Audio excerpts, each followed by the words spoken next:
I've got a question for us this morning. This question is particularly to those who reject and resist the divinity of Christ.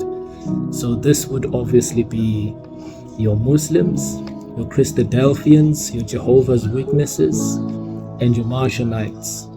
Now, before I pose my question, I want to put forward and submit to us 3 passages of scripture that will be the ground lay and that will just solidify my question. Now, here's the first passage of scripture, Exodus chapter 20, and that is verse 1. The very first law says, "You shall have no other gods before me but Jehovah." So there is indeed only one God.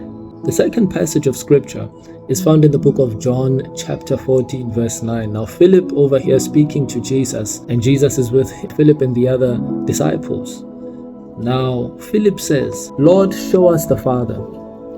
That will be enough for us."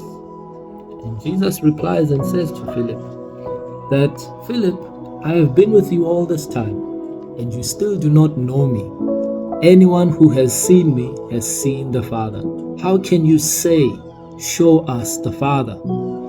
Now the punctuated statement over here is that Jesus ends off by saying, "I and the Father are one." Now no one has ever said these words.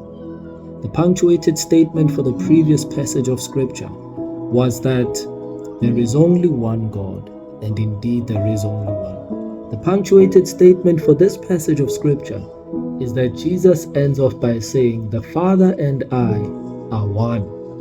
Now here is the final passage of scripture before I pose my question.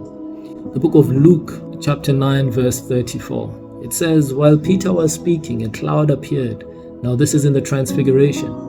Now the cloud appears and enveloped them, and they were afraid as they entered the cloud.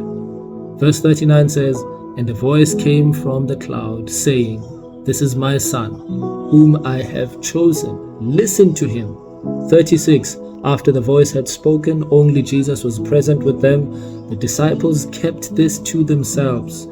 In those days, they did not tell anyone what they had seen. My question then is, Jesus Christ says in the book of Revelation, this is 22:13, he says that I am the Alpha and the Omega, the beginning and the end. I am the first and the last. Why can you not accept that?